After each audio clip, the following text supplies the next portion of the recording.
I would say to leaders who lead folks like myself, you have your gun-ho employee that's giving, actually putting the business before their family, to be better leaders, right? To promote them when they need to be promoted. Do not keep people in a place because they're performing well in that particular job. Hi, and welcome to the Leadership Loading Podcast. I'm Jason McClaren. And I am Eronica Dew. All right. On today's episode, we're discussing intentional leadership and resilience. Eronica is a CEO and founder of BES Solutions, and she is also an Air Force veteran. Thank you for your service, and thank you for being on the show. Thank you for having me. Yeah, Eronica. So we were talking before the show and before we booked you on the show about intentional leadership, and that's one of the things that obviously this podcast is all about, helping people start or grow a business or grow their leadership skills as they either leave the military or if they're just a civilian and they're trying to level up a little bit. So walk us through, intentional leadership and how people can reach out to other people, or if they need to reach out to mentors such as yourself as they're trying to build up their leadership skills. Right. So for me, of course, as you had already mentioned, I served in the Air Force for 10 years. When I left the Air Force, I had already put in 10 years in service as a technical sergeant, which is an E6 enlisted force. So I was a leader then. Leadership in the military is quite different. What I've learned once I became a civilian is quite different. As an E6, your orders are more direct, and the folks that are under you or have less rank than you follow those orders, right? So it's more direct, a little, some would say harsh, right?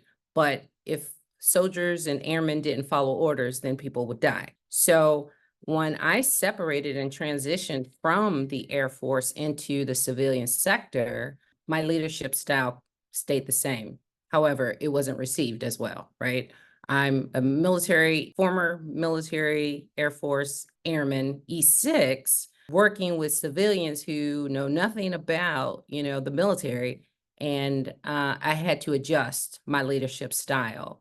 My leadership style is still direct. However, I've learned some soft skills so that my leadership isn't as offensive to some. And I'm using the word offensive for lack of better terms at this moment. But leadership has come easy for me because I started young in the military. Then I transitioned in the civilian sector, also in leadership roles, right? Leading teams. And so I would say to folks who are transitioning or wanting to be a leader is to have an understanding. And as a woman, a mother of 5, a wife of 33 years, and a Black woman in working in corporate America, there's a lot that I understand for some folks being a mom and a working mom. So you have to understand each individual employee's situation to be able to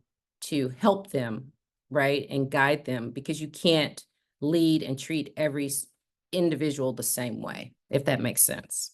Yeah, definitely. I had similar incidents or issues when I left the military. I had 20 days actually from my departure paperwork was filed till I was walking off the base. So no transition time, no transition assistance like they have now. And like you said, I had a very difficult time at my first couple of jobs with my leadership style, especially when I was dealing with customers, because of course in the military, you don't do a lot of customer service if depending on your job. Yes. I was a firefighter, so the customers were the pilots and the people on the runway and things that we were helping with. But yeah, it's I was dealing with actually customers and when they would not respond the way that I thought they should, I'd be very direct with them and be like, well, that's not going to work. And then of course, my first job after the military, my first real job was a 911 dispatcher, and of course you have to be very empathetic and very, very, especially the city I work for. And so some of the citizens would call and just be like, treat you like a concierge. And I was like, this is not what this is for. And of course, my military background plus being a firefighter. So yeah, I took empathy classes just to learn how to pivot a little bit. And then after that, I worked for a top 50 university and definitely had to work on my leadership skills and how I related to professors and high affluent people in the community that were donors to all the things. So yeah, definitely understand you there. So as we move into leadership, we're going to start having people work for us, right? And so I know you have on employee incentives. So can you talk us through that a little bit and how we can Yes. incentivize our employees? Yes. So when I created BES Solutions in 2018, I didn't go into operations immediately. I was working as a consultant in 2019. And then when 2020 hit, that's when I started bidding on federal proposals. And then we started recruiting. We were upwards of 26 employees as of December 2023. And so to incentivize these employees that were globally separated, we had employees in New York, New Orleans, Kentucky, Maryland, Virginia, and DC. And they weren't, I wasn't present, right? I could only give them the autonomy to do the work with the government client. But to ensure that they were doing a great job, some of the incentives that we put in place were gift boxes during Christmas time. And then every quarter, and of course, there's 4 quarters in the year, we have a quarterly award winner, separate from the 3 contracts that we were operating. So every quarter we had 3 awardees, and we would give them a bonus of $150 for good performance. And then we would share the email with the entire staff, as well as the client that they were serving. So they would receive a lot of kudos and emails saying, thank you for a job well done. And Eronica, thank you for recognizing the employee's work. So that alone, monetary incentives, as well as verbal recognition, a pat on the back, goes a long way when you're leading a large group of people or a small group of people. Yeah, I agree. In the military, it's all about you don't usually get monetary rewards because you're on a set pay scale, but you get a ribbon or you get a medal for doing certain things, or you get a trophy if you're competing in different competitions and that sort of thing. It's all about leveling up and doing things outside your regular job description, usually, and then you get rewarded for that. I know in the civilian world, yeah, like you said, major corporations have bonuses and commissions and that sort of thing. But I did the same thing as you. I had a 40-person staff, and I actually adopted things from the military like challenge coins, morale t-shirts, morale hats, that sort of thing that we did in the military. Because yeah, my guys had to wear uniforms. I ran a 40-person maintenance team, and they had to wear the mechanic looking shirts, and I remember when we switched to those, they were like, oh, I don't like this color or whatever. So I said, okay, well, you can wear any color shirt underneath, right? So we had morale t-shirts made up with the company logo on the front, and then our little saying on the back, and then the challenge coins were they look like a mechanical gear, and then it had all of our things that we did in there, and I pass them out during special events to people. So yeah, same thing. Something they can put in their pocket, and then when they reach in there, they say, oh yeah, I forgot, I did, my boss or my supervisor gave this to me because I went above and beyond one day or whatever that is. So Excellent. I might try to adopt that, but it'll be a little bit difficult for me because everybody's dispersed. However, the mail still works, so I can send a coin in the mail. Good idea. let's talk about balancing employee needs and concerns when your clients maybe have a different contract or something like that. I know pivoting from corporate, being a W-2 employee for a corporate organization, I'm now a W-2 full-time, and I do a lot of client work rather than customer service work. And so I think it is important to notice that balancing the employees of the company, what they need to the client's need, because the clients are always going to ask for more, even though their scope of work may be XYZ. They're going to say, well, I want QRS also. So Right. how do we balance the employee? They've already got a set number of clients or a set schedule. They got to get home to their family. They got soccer games. So how do we balance all that with the client needs and the contract requirements? So that's a good question. And luckily for me, it's more simplified because I am on government contract and we do have statements of work or performance work statements. My client is clear that we are not to perform outside of those. And I am clear with the employees that we are not to perform outside of the scope of work. Also, on my contracts, neither one of them approve overtime. So it's 40 hours a week. If you hit 40 hours on Thursday because you were doing, 9-hour days or 10-hour days, that's it. It's a stop work. Then you're off on that Friday. But it is a good question that you have, because sometimes it is challenging to balance the employee's needs versus the client's needs, what their mission and objectives are, right? So the client is, here are our core hours, and this is the work that we expect for BES Solution employees to do within these core hours. But in reality, employees have problems, right? They have, my daughter is sick, my infant is sick, I need to go to the doctor, my tooth broke, I had a car accident, my mom died, my dad passed, I'm dealing with some cancer.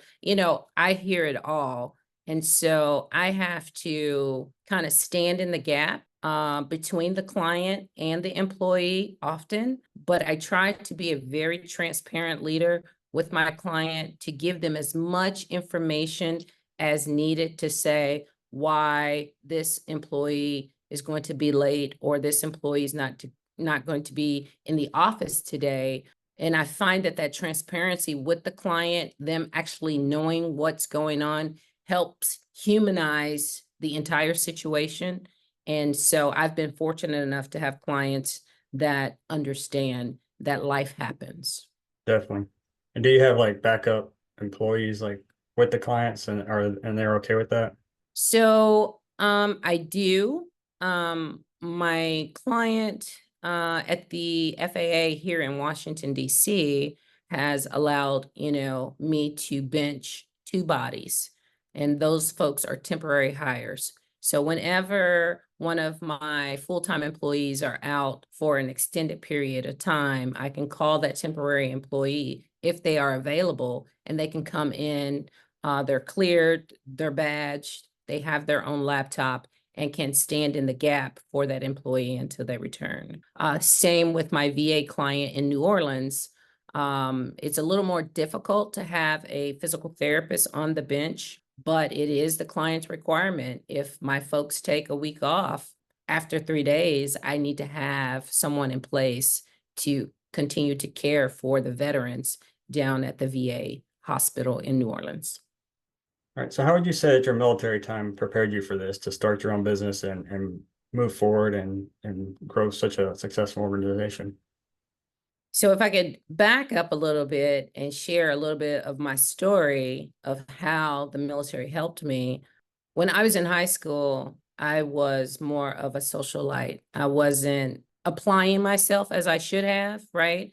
I should have been doing my homework and turning in my assignments, but I was worried about running track, being a cheerleader, and not really applying myself academically. So I struggled with my grades in high school. And so when I graduated, I didn't have that college plan. I was like, I didn't even apply to college.